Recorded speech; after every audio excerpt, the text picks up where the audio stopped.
Kita masuk ke hadis ke-14. La yahillu, tidak halal. Dam itu darah. Damumri'in, darah seseorang. Seorang yang apa? Yang muslim. Illa, kecuali, jadi halal untuk ditumpahkan.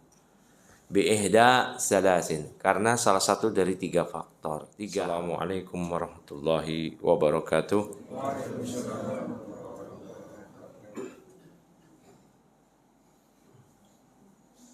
Alhamdulillahi hamdan katsiran tayyiban mubarakan fih kama yuhibbu rabbuna wa yardah.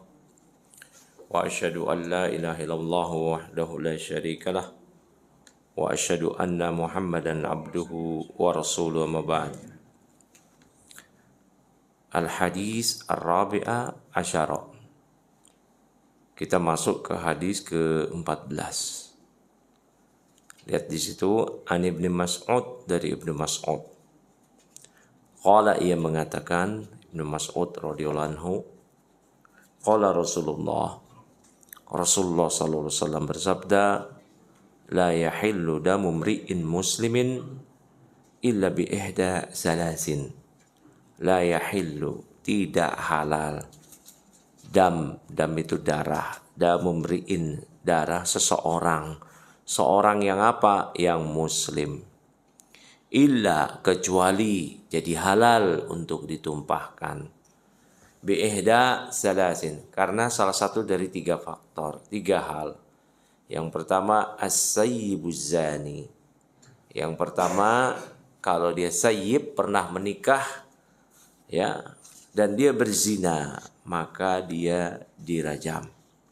As-sayyibuz zani, yang berzina dari kalangan wanita muslimah, prianya dalam nikah yang sahih, maka disebut ini muhson, yaitu orang yang telah menikah.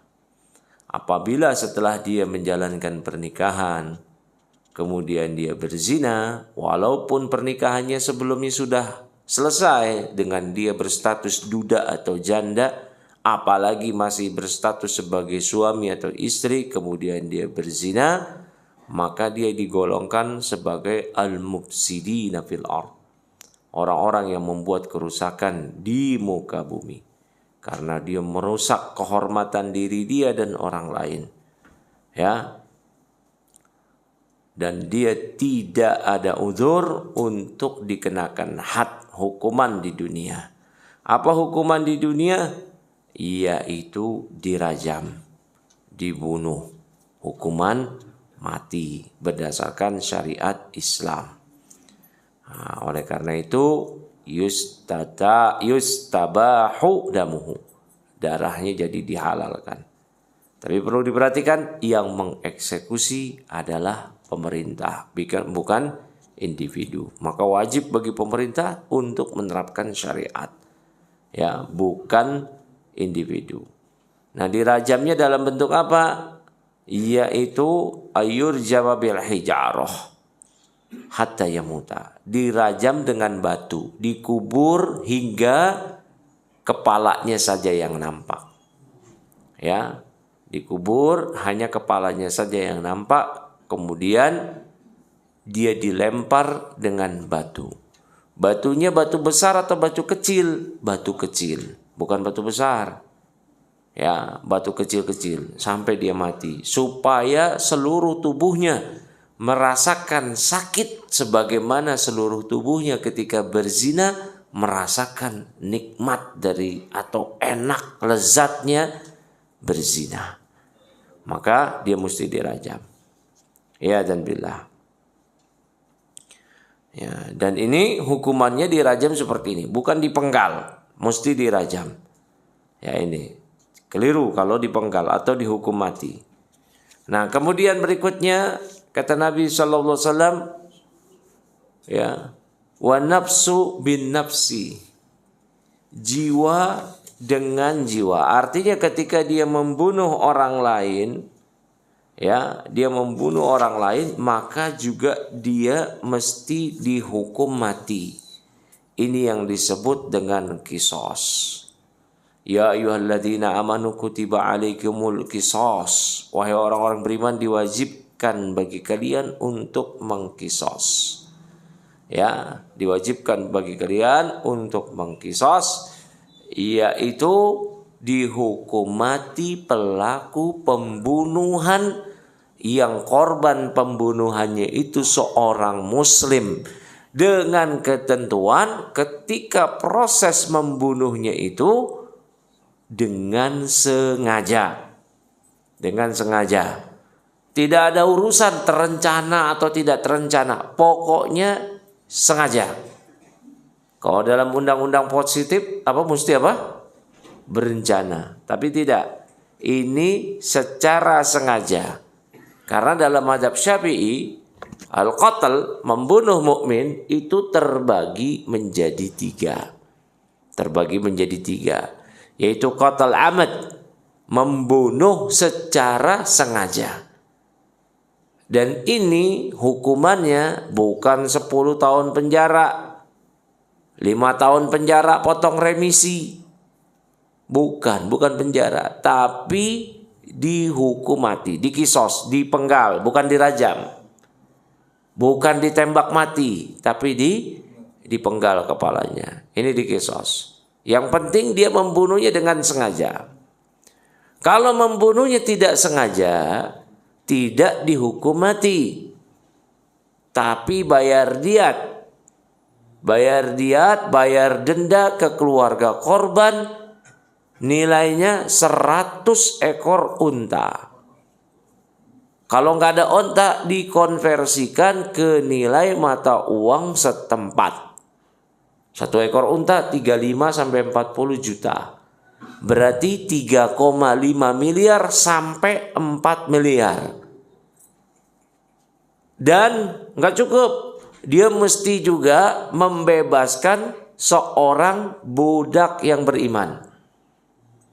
Ya, membebaskan budak. Kalau nggak mampu berpuasa. Jadi ada 2 ketentuan. Ke keluarga korban bayar diat, kepada Allah bebasin budak. Ya. Nah, ini membunuh yang kedua. Tadi saya sebut dalam fikih Islam, membunuh itu ada ketiga. Membunuh mukmin dengan sengaja. Yang kedua, tidak sengaja. Yang ketiga, syibul amad, serupa dengan sengaja. Serupa dengan sengaja. Nah ini diatnya ini berat. Ya, bayar dendanya itu berat 100 ekor onta, tapi diatnya ini mughalladhah. Ketentuan ontanya itu berat. Ya, yang mahal-mahal. Nah, dan bayar kafarat, bebasin budak juga. Bedanya apa? Misal seorang dia memukul orang lain. Memukul, ditinju, ditonjok, itu umumnya tidak mematikan. Umumnya nggak mematikan ya Pak ya. Tiba-tiba ada orang yang ditinju, dipukul, mati. Mati. Ya, ini syibal amad. Syibal amad. Ya. Kalau khata, ya nggak sengaja, lain lagi. Dia bikin galian, buat sumur, ada orang kecemplung, jatuh, ya jatuh. Nah itu, nah ini namanya khata, tidak sengaja. Nah mobil nabrak orang, nah itu berarti tidak sengaja. Bayar 100 ekor onta, ya bayar 100 ekor onta. Ini nggak main-main ini, ya. Dan nanti di pembahasan ya Kitabul Jinayah, kita akan berhati-hati untuk melukai orang lain, terutama kaum muslimin. Giginya patah kalau kita tinju, ya, maka ada diatnya, berat diatnya, nggak ringan. Baik. Nah ini yang dibahas di sini adalah membunuh mukmin dengan sengaja. Mau terancana atau tidak terancana, pokoknya sengaja. Kalau dalam undang-undang positif mesti terencana. Ya. Itu pun ribut dulu di pengadilan. Pengacara pesos, jaksa penuntut umum. Ya. Potong remisi, potong itu, potong apa, potong ini, kelar. Atau yang ada ya kalau dia punya duit ya gampang lagi, jaksa dibayar, hakim dibayar, ya, ya. Sambo, tahu Sambo? Apa kabar?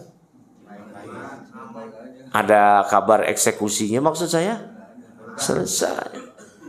Nggak ada, nggak tahu kemana. Ya, nah itulah. Ya, lemahnya.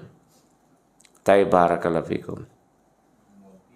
Ya, dan Allah Ta'ala berfirman, walakum fil qisasi hayatun ya ulil albabi la'allakum tattaqun, di surah Al-Baqarah ayat 179. Dan qisas pada diri kalian, pada kehidupan kalian itu ada kehidupan. Allah firmankan, dalam qisas ada kehidupan. Bagi kalian wahai orang-orang yang berakal, la'allakum tattaqun, supaya kalian bertakwa. Kok qisas itu vonis mati bagi pelaku pembunuh? Namun Allah sebutkan di surah Al-Baqarah ayat 179, di qisas ini ada kehidupan. Iya. Karena apabila qisas ditinggalkan, tidak diterapkan, maka sufikatid dima, maka darah akan gampang ditumpahkan. Orang kalau membunuh ada namanya pembunuh kambuhan. Kok pembunuh kambuhan? Iya, kambuh lagi. Dia akan gampang bunuh. Gampang kok. Nanti tebus. Sebelum masuk BAP di kantor polisi bayar aja dulu. Tebus. Bebas. Ya. Di tempat saya, daerah Tambun sana, itu kan sering tuh ada, kalau ada hajatan, dangdut, sawer, mabok itu. Senggol-senggolan berantem, senggol bacok. Berantem, gampang dia bunuh. Dia bunuh, tangkap polisi, tebus. Nah. Begitu lagi, tebus. Begitu lagi, tebus. Ini yang punya duit. Yang gak punya duit gimana? Masuk penjara. Paling 5 tahun. 17-an remisi. Ramadan Lebaran remisi. Hari besar hari ini remisi. 2 tahun pulang. Wah. Ntar bikin kasus lagi, bunuh lagi. Gak ada yang takut orang. Gak ada yang takut. Di negeri yang paling memusuhi syariat, contoh Amerika, yang menjunjung tinggi demokrasi katanya. Di situ letak ketidakadilan paling tinggi.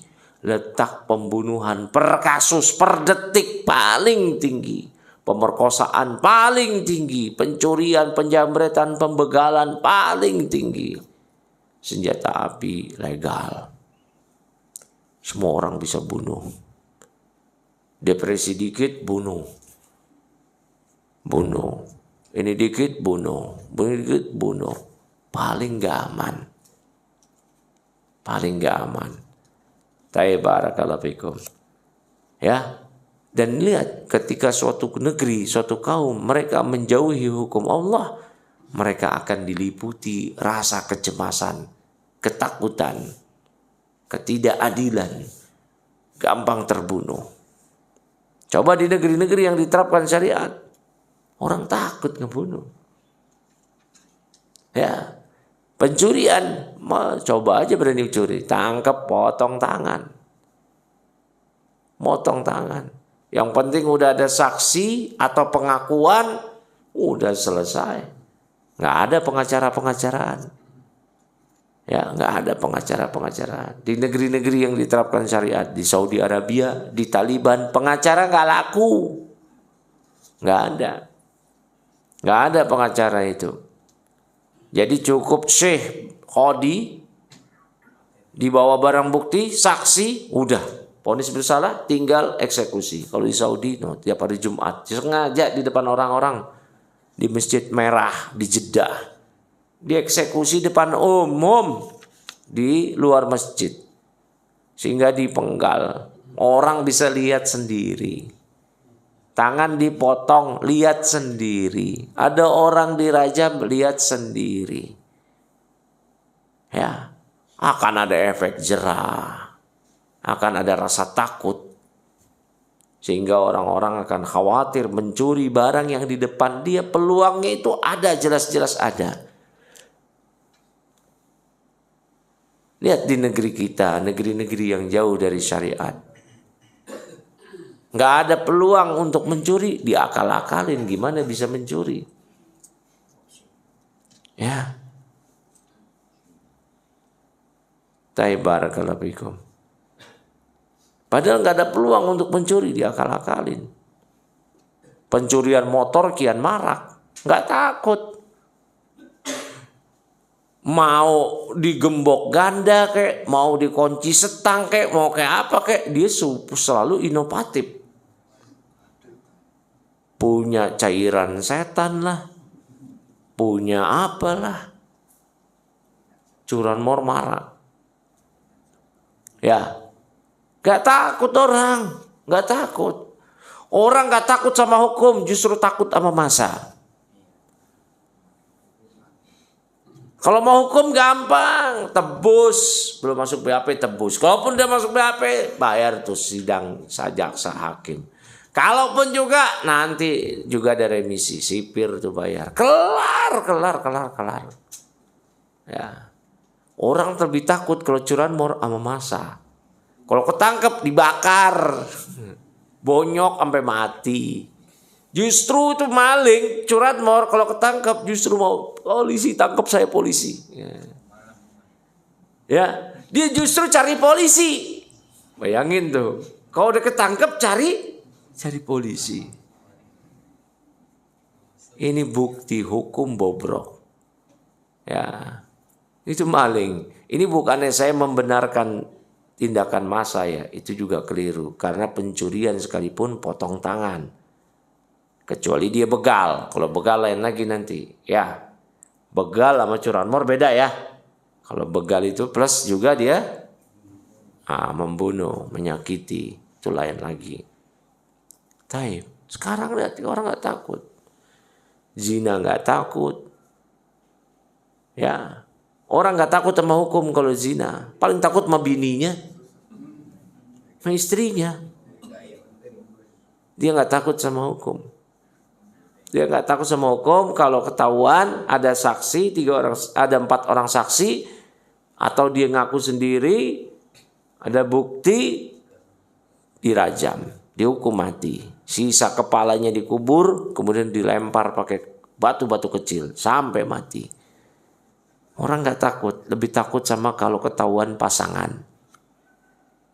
Sama hukum gak takut.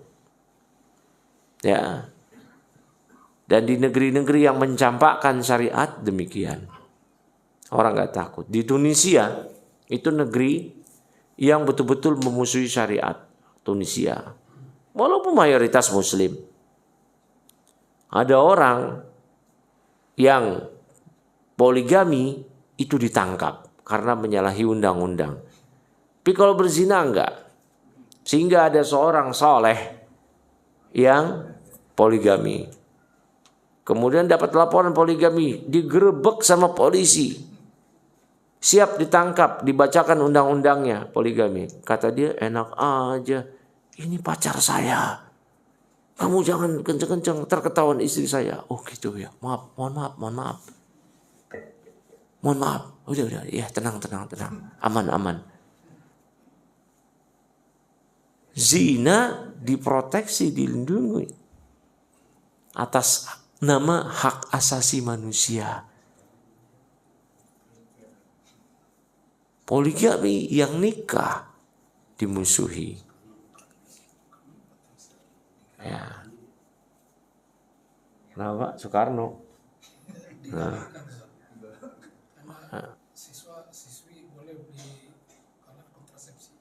Kalau sekarang digalakkan beli kontrasepsi. Naudzubillah, rusak ya Pak ya, rusak ya. Barakallahu fikum. Nah ini ya, ini mesti paham ini. Jadi kalau ada yang namanya kisos, orang takut. Tapi kalau nggak ada tadi, senggol bacok.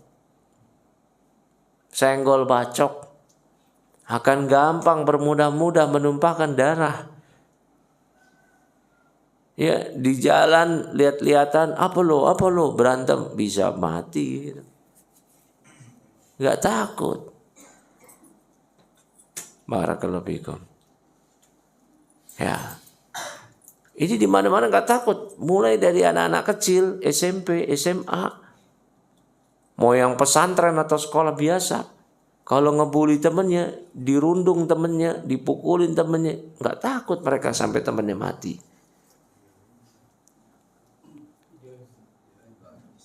Di videoin dibangga lagi dia.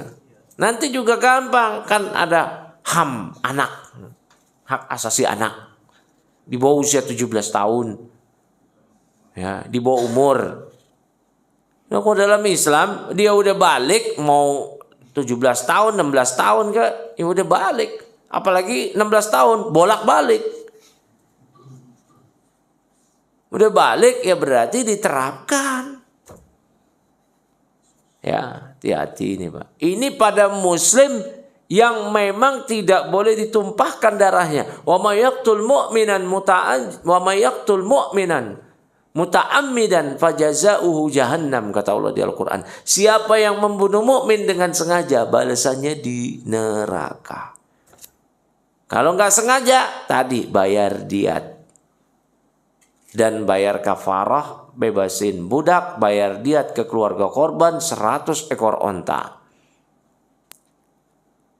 Ya. Nah sekarang kalau membunuh bukan muslim, non muslim, apakah kafir zimmi, kafir mu'ahad, kafir musta'man, juga nggak boleh. Itu termasuk darah yang haram ditumpahkan. Ya, juga nggak boleh. Nanti ada ta'zir, hukuman, walaupun bukan rajam. Karena rajam itu, bukan kisos. Karena kisos itu khusus pembunuhan mukmin secara sengaja. Nggak butuh direncanakan, Pak. Yang penting sengaja. Bentuknya sengaja. Walau nggak direncanakan, tiba-tiba diambil golok, diambil celurit, diambil pistol, dor, itu sengaja. Ya, itu sengaja. Tapi saya tidak rencanakan. Mau rencana kek, mau apa, pokoknya sengaja. Itu jenis pembunuhannya sengaja. Yang tidak sengaja itu tadi apa? Mukul orang, mati. Biasanya mukul cuman bonyok. Ya. Mati. Maka ini syibul amat, serupa dengan sengaja. Jadi jangan main-main sama darah kaum muslimin. Ngebut-ngebut. Ya. Udah jelas peraturan di bawah 100 km per jam di tol. Dia ngebut juga 160 karena mobilnya enak. 180. Ya. Nyalip nggak dapet. Bah. Orang mati. Nah, ini serupa dengan sengaja. Bayar dia 100 ekor onta. Ya, per satu orang yang dia bunuh. Kalau di dalam mobil tersebut ya sehingga mati 5 orang, 6 orang mati. Satu-satu tuh. Ya. 6 kali 4 miliar. Nah, 24 miliar itu. Kalau bis meninggal banyak gimana? Sama, dia bayar begitu juga. Jumlah penumpang 100. Nah, bayar itu 100. Ya. Barakallahu fik. Ini penting ini. Pembahasan yang itu enggak sengaja itu. Kalau sengaja ya dia dikisos. Nah, ini kalau sopirnya yang lalai ugal-ugalan, iya. Beda ya kecelakaan yang tanpa sengaja. Ya memang kecelakaan. Ya. Ya memang kecelakaan, memang udah takdir. Ya. Barakallahu fiik. Jadi tidak sembarang lagi ketika kita tahu ini. Bahaya. Ya, lampu merah, udah tahu berhenti, dia terobos. Ya ada orang yang lampu hijau jalan, mati. Nah, ini. Nah, bahaya ini. Ya, Maka hati-hati. Darah, terkait darah itu hati-hati. Yang pertama kali dari dosa yang dihisap terkait darah. Darah Pak, itu dilindungi dalam Islam. Inna dima'akum wa amwalakum wa aradakum. Sesungguhnya darah kalian, harta kalian, kehormatan kalian itu sucinya seperti sucinya, bahkan dia lebih suci daripada bulan suci. Bulan suci dalam Islam ada berapa? 4. Ramadan bukan bulan suci. Keliru kalau ada yang bilang di bulan yang suci ini ketika ceramah kultum Ramadan. Tidak. Inna iddatas syuhuri indallahi 12 syahran wa minha arba'atu hurum, kata Allah di surat Taubah. Sesungguhnya bulan-bulan di sisi Allah 12 bulan dan 4 di antara bulan suci. Bulan Rajab, Zulqa'dah, Zulhijjah, Muharram, ini 4 aja. Ya, enggak boleh perang di sini. Ramadan boleh perang, perang Badar di bulan Ramadan. Ya, ini di 4 bulan suci ini enggak boleh perang. Ya. Amal-amal ini dilipat gandakan. Enggak boleh berbuat dosa di 4 bulan suci ini. Waktu itu Nabi SAW bersabda di bulan Zulhijjah. Kata Nabi, darah kalian lebih suci daripada bulan ini. Nabi sabdakan waktu itu di hari Arafah. Di hari Jumat. Kata Nabi, lebih suci daripada hari kalian ini. Nabi sabdakan waktu itu di Mekah. Kota suci, kata Nabi, lebih suci daripada kota kalian ini. Bahkan darah seorang muslim lebih suci daripada Ka'bah. Kalau ada orang lagi tawaf, ini misal ya, ala sabilin misal. Lagi tawaf, terus tiba-tiba dia kencing ke arah Ka'bah. Akan marah semua kaum muslimin. Merusak kehormatan Ka'bah. Kufur itu orang kalau sengaja merusak kehormatan. Dan ternyata darah seorang muslim lebih suci daripada Ka'bah. Kita nggak mau tahu. Dikit-dikit tempeleng, dikit-dikit tonjok. Orang kalau berdarah lihat tuh kan. Ya. Dikit-dikit pukul, dikit-dikit apa. Hati-hati. Ya. Taib. Perhatikan kata Allah tadi surah Al-Baqarah ayat 179. Walakum fil qisasi hayatun ya ulil albab la'allakum tattaqun. Ada kehidupan bagi kalian dalam penerapan kisos, wahai orang-orang berakal. Ada kehidupan walaupun kisos itu menghukum mati. Tapi kata Allah ada kehidupan. Iya, dengan ada kisos orang akan segan takut membunuh. Sehingga kehidupan terjaga. Ya. Dan dalam syariat gak pandang bulu. Mau anak raja maupun si raja yang membunuh, maka dia dikisos. Dia dikisos. Ya. Barakallahu fikum. Tapi ketika tidak ada hukum syariat, udah. Hukum Allah diganti sama hukum buatan kita sendiri. Ya udah, berantakan. Revisi terus. Ya udah, berantakan sehingga titik-titik celah yang menjadi titik-titik lemah itu akan dimanfaatkan oleh orang-orang yang jahat untuk kembali mengulang perbuatan dia terkait hal ini dalam membunuh, dalam berzina. Ya. Taib. Nah, jangankan merkosa, orang berzina aja takut kalau ada syariat. Kalau perkosa orang lain nggak cukup dirajam. Ya, lebih dari itu. Dia disalib. Ya. Kalau ini merkosa. Tapi lihat di Amerika yang katanya bapaknya demokrasi, kasus perkosaan tertinggi di dunia. Kasus pembunuhan tertinggi di dunia. Karena nggak ada takutnya. Nggak ada takutnya. Selalu ada titik celah dari titik lemah. hukum undang-undang yang berlaku untuk dia keluar dari jerat-jerat hukum. Ya, pasti itu. Sebelum BAP atau di persidangan jaksa sidang atau ketika sudah masuk penjara.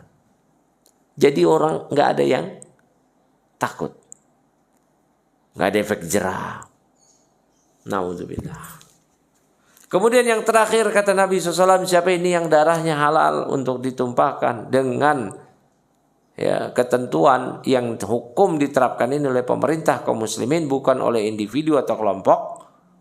Wa tariku lidinihi al-mufariqu lil jamaah, yaitu orang yang meninggalkan agamanya, yang berpisah dari jamaah. Ya, at-tariku lidinih, yaitu orang yang murtad. Orang yang murtad. Allah Ta'ala berfirman, atau Nabi SAW bersabda, man baddala dinah faqtuluh. Siapa yang mengganti agamanya dengan dia murtad, maka dia dihukum mati. Maka hukum matilah dia. Ya. Karena sebelumnya, perhatikan Pak ya, orang kafir yang minoritas, misalkan dia kafir zimmi, atau orang kafir pendatang yang dia datang ke negeri Islam khusus untuk keperluan beberapa saat, kemudian dia balik lagi, ini kafir muahad, mereka tidak dihukum mati. Mereka boleh berada di tempat kaum muslimin. Lah ada yang ganti agamanya dari muslim terus tiba-tiba pindah agama, disalib, dibaptis, atau pindah ke agama Hindu Buddha, kok dihukum mati? Karena dia telah mempersaksikan sebelumnya dan mengakui kebenaran Islam. Dia masuk Islam. Setelah dia mengakui hal tersebut, dia murtad, maka inilah dalil akan kerusakannya. Maka dia dihukum mati sebagai bentuk had, penjagaan terhadap agama dari sikap main-main. Ya. Di negeri-negeri yang gak diterapkan syariat Islam, orang murtad jadi influencer, bahkan jadi pendeta. Ya, ada pendeta namanya siapa itu? Saifuddin. Ibrahim lah, Saifuddin lah, apalah. Ya, dia ceramah di gereja-gereja, jelek-jelekin Islam aja udah.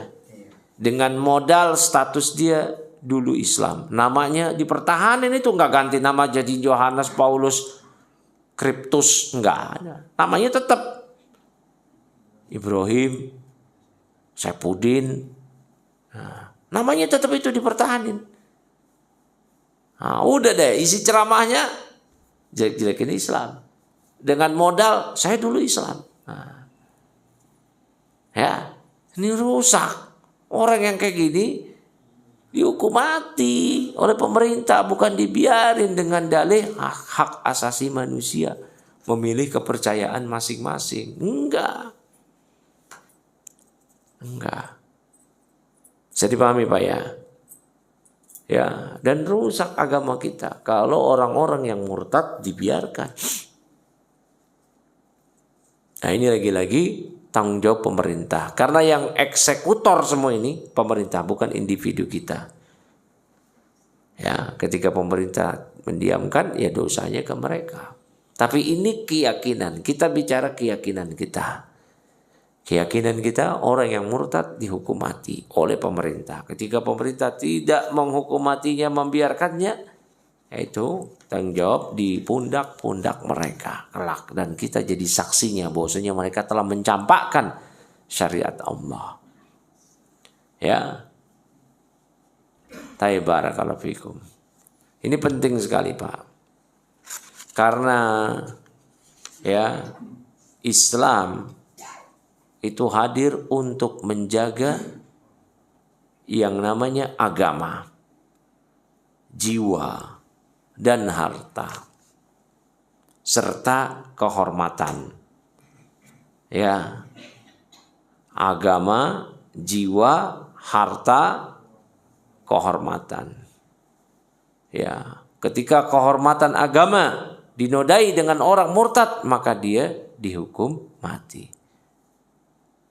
kehormatan jiwa dirusak dengan orang dibunuh, maka dia dikisos pelaku pembunuhnya.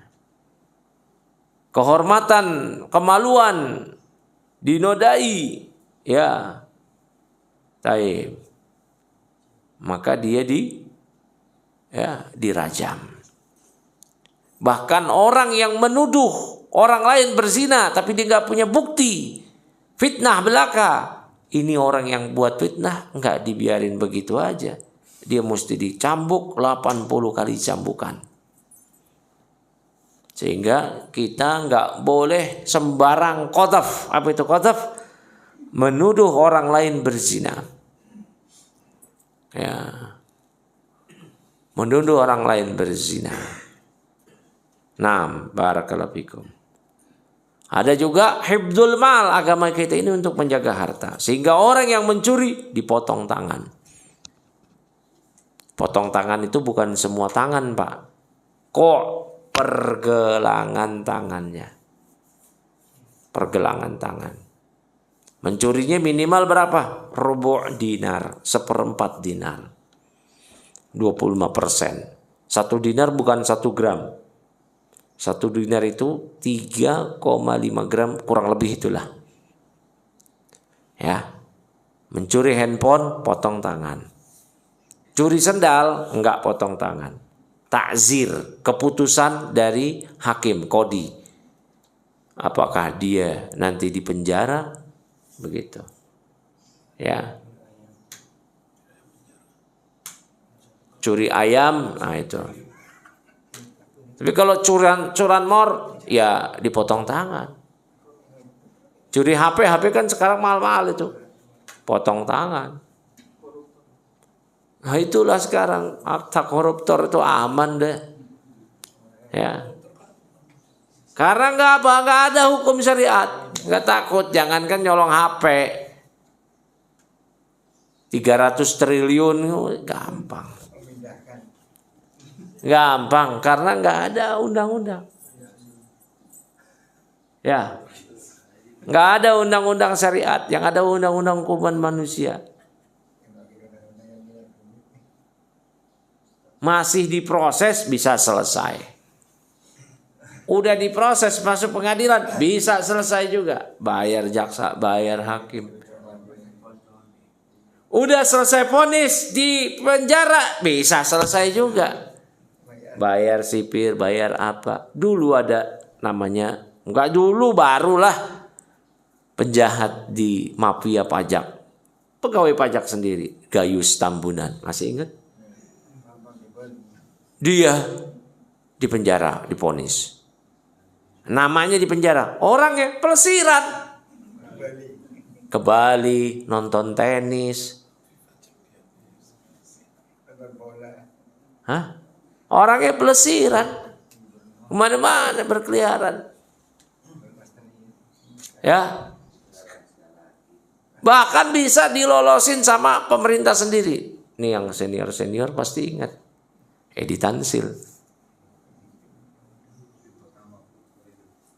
Koruptor terbesar waktu itu 1,3 triliun. Zaman dulu, zaman Pak Harto. 92, 93 gitu. Yang satu dolar kursnya itu masih sekitaran 1.000 atau 2.000. Ya waktu itu 1,3 triliun besar lah. Tapi dibanding sama korupsi timah sekarang yang 300 triliun yang nggak ada apa-apanya juga. Ya. Naudzubillah. Lihat itu Pak. Orangnya bisa ngilang dari penjara. Namanya ada. Itu baru Gayus pegawai pajak, gimana yang kakap? Ya. Bisa. Ya. Ada koruptor yang nggak bisa ditangkap. Masiku, tahu? Nah, Itu nggak tahu itu di mana. Padahal mah bisa jadi tahu. Udahlah nggak usah tangkap, bilangnya masih buron. Ya. Ya inilah bobroknya tidak ada penerapan syariat. Ya. Coba Pak kalau ada syariat, pejabat-pejabat yang berani berterima suap, nah dia yang kena nanti. Nah. Ya, dia berani terima suap, dia yang kena. Polisinya, hakimnya, sipirnya, terbukti dia suap, dia yang kena. Tapi kalau nggak ada, ya udah turunan dari atas sampai bawah, begitu. Ya, sehingga narkoba beredar luas. Ya, nggak ada hukuman, nggak takut. Polisi aja jadi pengedar narkoba, ini benar. Masih ingat kemarin Kapolda Pak. Kapolda Sumbar yang dipindahin ke jadi Kapolda Jawa Timur. Ya, siapa namanya? Teddy.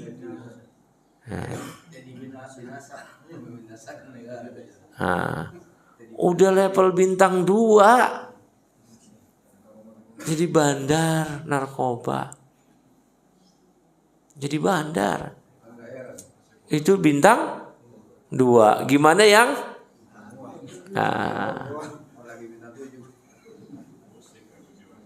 La haula wala quwata illa billah. Perjudian, narkoba, segala macam. Ngeri ini. Lihat, ini nggak ada hukuman syariat yang ditegakkan. Sehingga orang-orang akan menganggap gampang.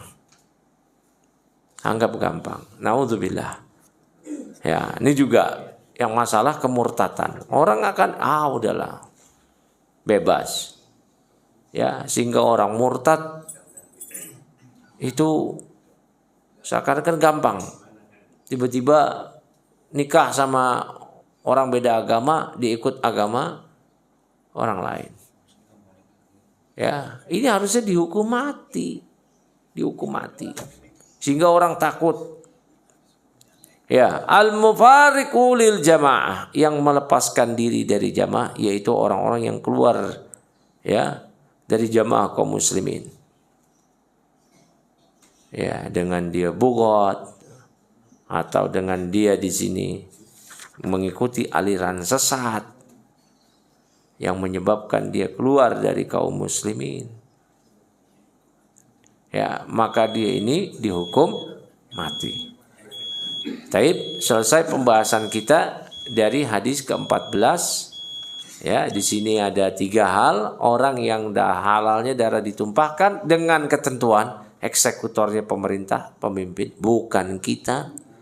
Kewenangan itu bukan ada di rakyat atau di individu atau kelompok. Yaitu tadi, ya, as-sayyibu zani, orang yang pernah menikah dia berzina. Kalau belum pernah menikah, jomblo, berzina, dia tidak dirajam, tapi dicambuk 100 kali. Ya, dicambuk 100 kali, baik pria dan wanita. Kalau dia berzina dalam keadaan menikah, apakah dulu pernah menikah atau masih menikah, dirajam sampai mati. Ya, dilempar kepalanya dengan batu-batu kecil sampai mati. Entah 2 jam kemudian baru mati, pokoknya seluruh tubuh dia merasakan sakit, rajam, itu menjadi penggugur dosa dia. Yang kedua, an-nafsu binafsi, jiwa dengan jiwa. Kalau dia membunuh dengan sengaja, mau terancana atau tidak, pokoknya sengaja, maka dikisos. Ya, dikisos. Yang ketiga, orang yang murtad. Taib, ini sudah bel tadi ya. Nah, ini berarti petunjuk juga kajiannya sudah. Taib. Assalamualaikum warahmatullahi wabarakatuh. Waalaikumsalam warahmatullahi wabarakatuh. Negara kita kan bukan hukum Islam, hukum Pancasila. Orang yang sudah menikah tetapi berzina kan nggak ada hukuman rajam kita. Kemudian yang bersangkutan tersebut berbuat baik dan bertobat, itu bagaimana Ustaz? Kali kita nggak ada hukuman aja. Berbuat baik dan bertobat, tapi mengakui dia zina, tapi dia setelah itu bertobat dan berbuat baik. Ya. Taib. Orang yang berzina, pertama ya, kalau ada hukum syariat, maka dia mesti menyerahkan diri dia. Sebagaimana dulu di masa Nabi SAW, ada seorang wanita yang mengaku berzina. Dalam keadaan dia sudah menikah, dia minta dirajam. Kata Nabi, kamu lagi hamil, tunggu sampai melahirkan. Setelah melahirkan, kata Nabi, tunggu susui sampai kamu menyapihnya. Sudah selesai, baru dirajam. Ya, dan dia diampuni. Karena ditegakkannya had, hukuman, itu adalah kafarat. Adalah penggugur dosa dia. Nah sekarang nggak ada ini orang berzina mau ngerajam, datang ke DKM. Ada apa pak? Tolong rajam saya. Lah DKM-nya habis itu ditangkap. Nah, ya. Nah berarti gimana ini? Nggak bisa dia datang, hatta dia menyerahkan diri ke kantor polisi. Ya, kedatang ke Polres tempat. Tolong rajam saya. Kapolresnya deg-degan. Nggak berani dia rajam, mati juga dia nanti, kelar juga dia. Waduh, gimana ini? Nah, maka ya udah kita bertobat aja. Fattaqullaha mastata'tum. Bertakwalah kepada Allah semampu engkau. Ya udah, kita bertakwa, bertobat. Ya, diterima. Ya udah dia bertobat dengan tobat yang benar. Hah? Itu tobat kumat. Ya. Nah, oh iya Pak, korupsi. Nah ini, tobat itu ada yang kaitannya hanya pada Allah dan ada yang kaitannya kepada manusia. Al-Imam An-Nawawi menjelaskan hal ini di Riyadhus Shalihin ya. Kalau yang berkaitan dengan Allah, dosa kita pada Allah, maksiat, maka syaratnya itu cuma kita tidak mengulanginya, kita menyesalinya, takut terjerumus ke dalamnya lagi. Kalau dulu zina jangan ulangi lagi, berarti jauhi. Apa orang yang gampang berzina itu faktornya apa? Yaitu pacaran. Udah jangan pacaran lagi, jangan bergaul sama teman-teman yang dulu zina lagi, jauhi. Wala taqrabuz zina. Jangan kalian dekati zina. Innahu kana fahishatan wa sa'a sabila. Zina itu adalah kekejian dan jalan yang rusak. Nah kalau berkaitan dengan harta orang lain, dia nyolong, dia korupsi, dia apa? Wajib dikembalikan. Nggak bisa dia tobat gitu, wajib dikembalikan. Ya. Atau duitnya udah habis, wajib istihlal, minta dihalalkan kepada pihak-pihak yang dulu jadi korban dia. Pencurian, dia wajib minta dihalalkan. Kalau yang pihak yang dirugikan, oh saya nggak mau halalin, kamu mesti ganti. Dia mesti ganti. Ya, jadi nggak ada tuh cerita habis korupsi tobat lagi. Iya, silakan tobat, itu urusan Anda dengan Allah, urusan Anda dengan saya, dunia akhirat balikin saya. Nah, gitu. Ya Pak ya, paham ya? Ya, apa? Ya dibalikin ke negara. Balikin ke negara itu. Ya, negara berhak menuntut dia di dunia. Ya, disita apa pokoknya gitu. Bapak misalkan ya, hak Bapak diambil sama orang lain. Terus dia tobat, dia datang. Bapak punya pilihan, mau memaafkan atau menuntut. Tuntut dia dunia akhirat. Kalau di akhirat udah nggak ada lagi harta. Berarti apa? Pahala dia buat Bapak. Kalau pahala dia udah habis, dosa yang Bapak tak bawa di akhirat kasih ke dia. Kasih ke dia. Nih dosa saya buat ente. Nah, dia sendiri dosa udah banyak, semakin keras adabnya. Ya. Ini keadilan dari Allah. Ya, paham sini ya. Baik, ya Pak. Kasus mutilasi Ustaz gimana? Karena kan kan yang dibunuh itu kan satu, tapi pelakunya bisa 3 atau lebih. Semuanya dihukum mati. Semuanya dihukum mati. Ya. Jadi kalau ada pengeroyokan, Kan tadi kan nafsi binafsi kan gitu. ya, semuanya. Semuanya. Pelaku pembunuhannya 5 orang. Yang dibunuh 1. Semua yang berserikat dalam pembunuhan kisos. Hukum mati. Hah? Semua. Pokoknya yang berserikat. Eksekutor maupun sutradaranya. Ya. Di balik layar. Semua. Nggak ada urusan gini, Pak. Itu yang bunuh kan dia. Dia aja yang dihukum mati, tapi ada yang suruh. Nah, semua. Pak, yang bunuh 1000 orang. Korbannya 1. 1000 itu dihukum mati semua. Paham ya? Jelas ya? Gitu.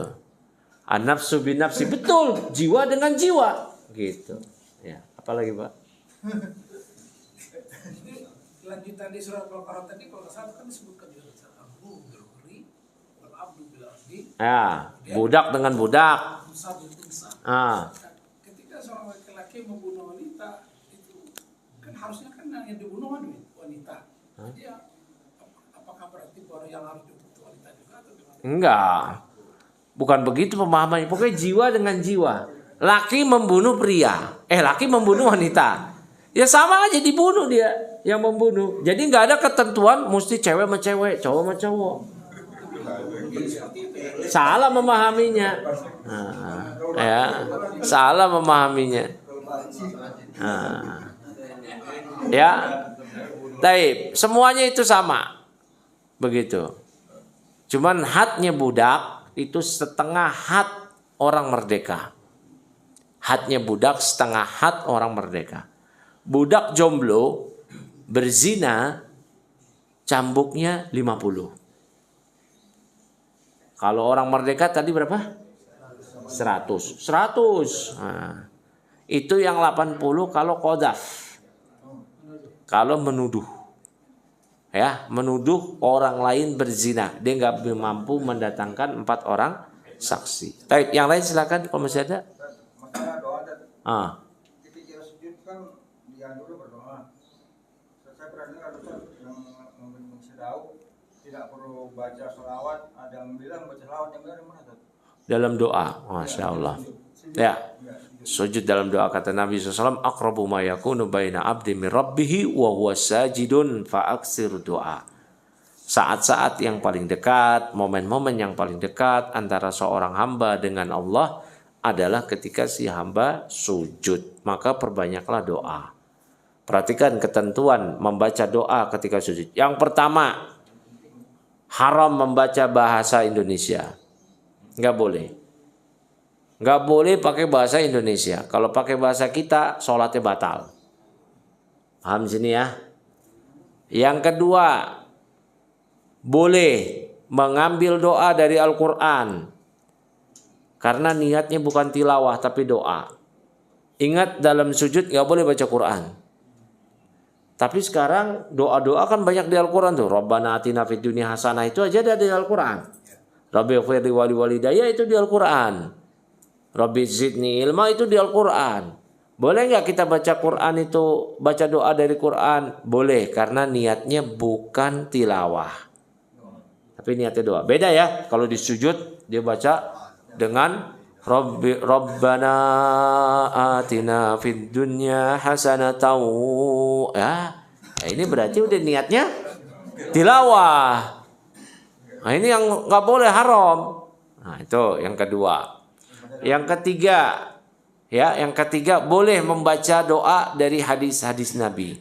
Yang keempat, boleh membaca doa dengan bahasa Arab yang nggak ada di Quran dan di hadis Nabi. Yang berikutnya yang kelima, kalau kita mau doa, kan ada tuh doa yang kita mau doa apa aja, kita yang nggak ada di Quran, nggak ada di hadis, tapi kita nggak bisa bahasa Arab. Gimana ini ngungkapinnya? Nggak boleh dilafadzkan. Iya, nggak boleh dilafadzkan. Yang keenam, ya, itu tidak mesti ada ketentuan selawat. Ya.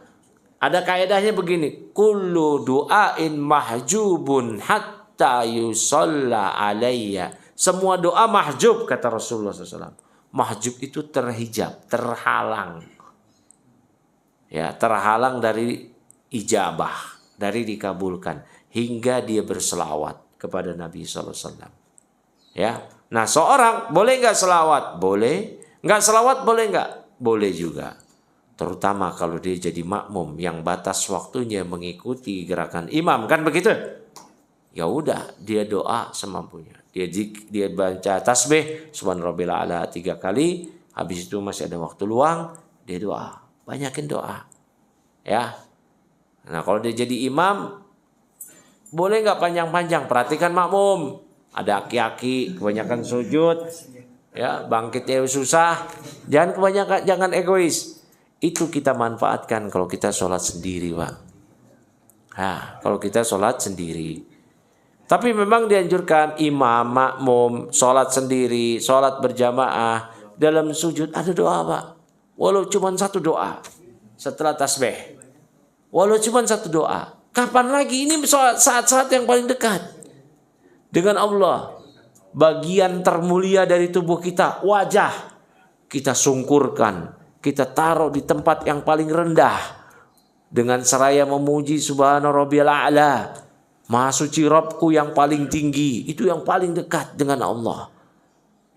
Kita berdoa di situ. Subhana rabbiyal a'la, subhana rabbiyal a'la, subhana rabbiyal a'la. Kita doa, Rabbi firli wa liwalidayya. Doa kita dan doa orang yang paling kita sayangi. Siapa sih yang paling kita sayangi? Orang tua kita, Pak. Siapa manusia yang paling berjasa pada diri kita? Orang tua. Iya betul, istri berjasa, suami berjasa. Ya. Tapi suami istri, mohon maaf, bisa bercerai. Orang tua nggak ada namanya bercerai. Ya, nggak ada. Suami istri puluhan tahun nikah. Ya. Ada yang cerai, ada nggak? Oh banyak lagi, saya tanya ada apa enggak, dijawab banyak. Tapi kalau sama orang tua nggak ada itu namanya cerai, Pak. Ya, nggak ada. Ya. Orang yang paling berjasa terhadap diri kita, hidup kita itu orang tua. Orang tua paling berjasa.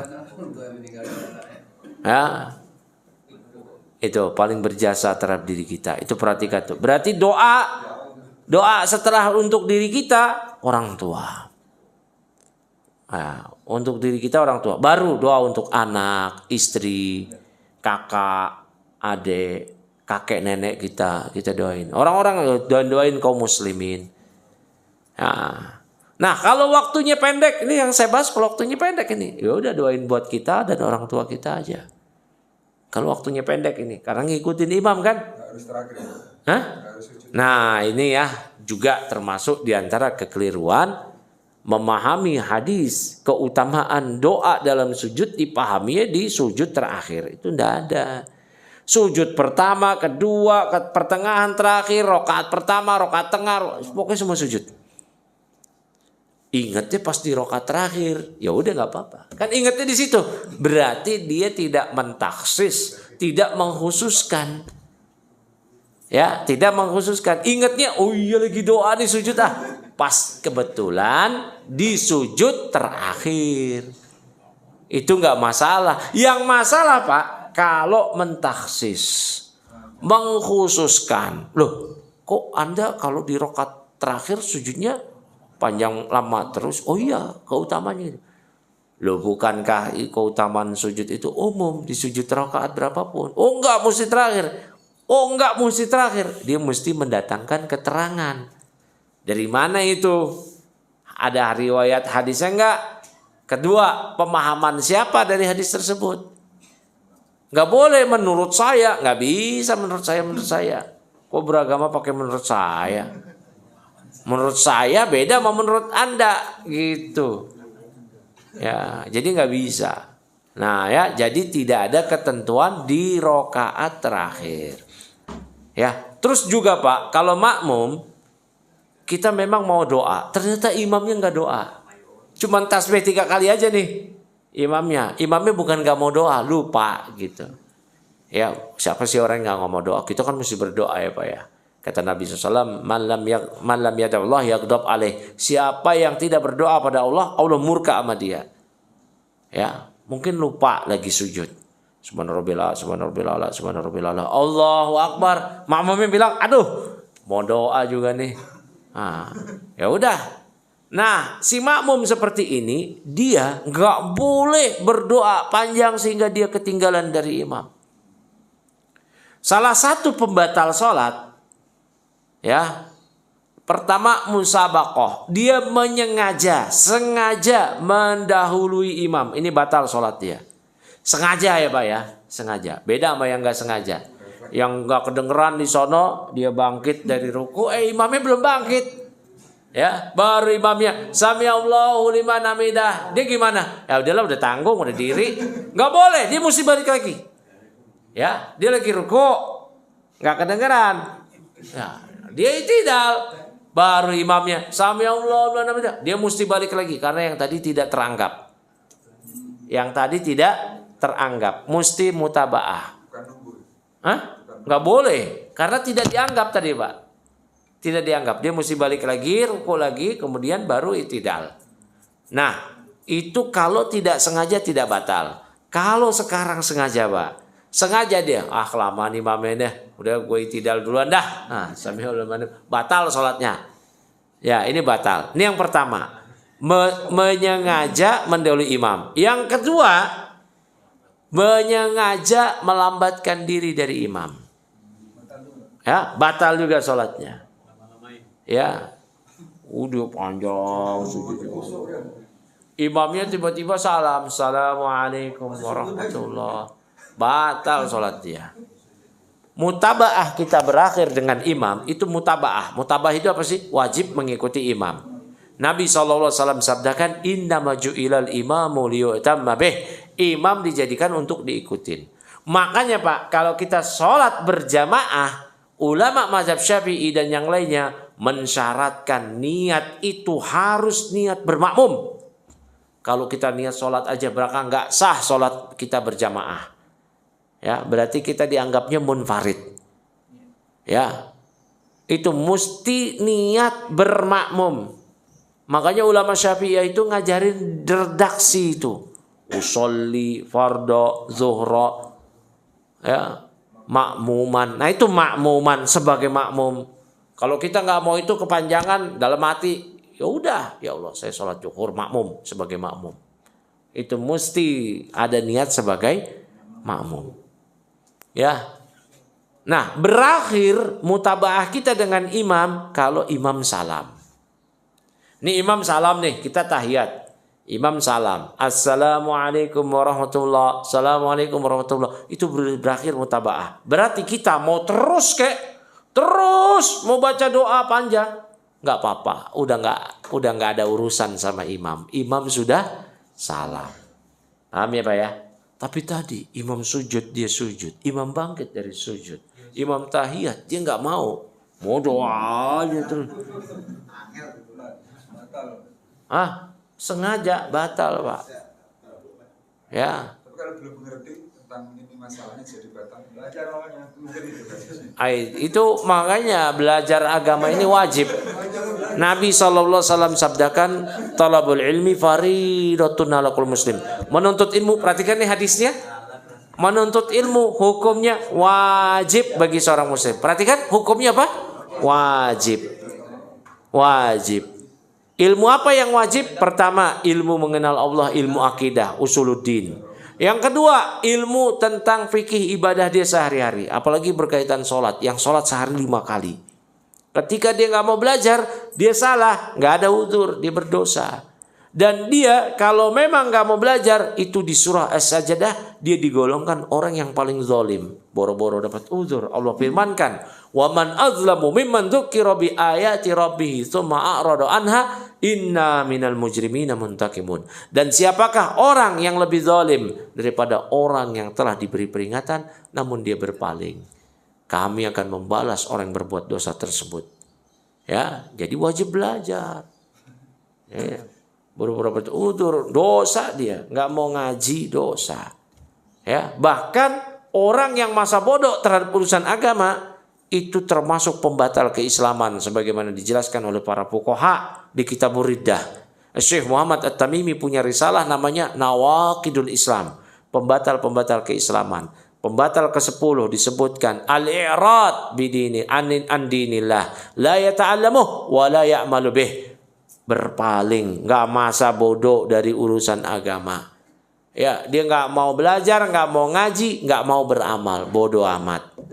Ya, orang yang kayak gini orang yang zalim. Giliran perkara dunia semangat belajar. Walau berbayar. Seminar dari para itu tuh orang-orang yang model-model motivator itu bayar, Pak. Tulisannya Pak, investasi. Investasi apaan? Investasi. Enggak bayar 5.000, 3.000, 10.000, 15.000. Wah, berjuta-juta. Di hotel. Iya di hotel. Emang nginep berapa hari? Enggak. Cuma dapat makan, snack, coffee break. Udah gitu doang. Sehari. Berjam-jam. Waktunya jauh. Ya, waktunya panjang. Jaraknya jauh yang ditempuh. Uangnya mahal berbayar. Semangat. Giliran ngaji gratis. Gak mau. Ngaji gratis. Asupannya asupan ilmu. Ini asupan apaan? Belum tentu dapat juga dia. Emangnya ada orang yang ikut pelatihan-pelatihan motivator itu terus bisnisnya jadi cuan? Ya, banyak motivator itu Pak. Cuman jualan itu, dia nggak punya bisnis. Bisnisnya apa motivator? Ya ini, gitu. Kan bayar tuh satu orang 3 juta aja, 100 aja 300 juta. Ya, 300 juta ya nyewa tempat. Berapa? 5 juta, 10 juta. Sama beli makanan apa. Udah panggil panitia bla bla bla bla. Oh, dapat 250 juta. Udah. Ya. Yang kayak gini kita semangat. Nabi SAW mencela hal ini. Kata Nabi, Innallaha ta'ala yubghidu kulla alimin bidunya wa jahilin bil akhirah. Allah membenci, memurkai orang yang pintar urusan dunia, bodoh urusan akhirat. Ya. Di surah Ar-Rum ayat 7, ya'lamuna dhahiran minal hayati dunya wa hum 'anil akhirati hum ghafilun. Mereka begitu pintar urusan dunia, namun urusan akhirat mereka lalai, mereka bodoh. Ngerti dunia perpolitikan. Fufufafa. Tahu. Ngerti dia. Ditanya rukun wudu, bingung. Aduh. Tanya rukun salat, bingung. Aduh. Ya, taib. Tadi sambungan itu kan ada terus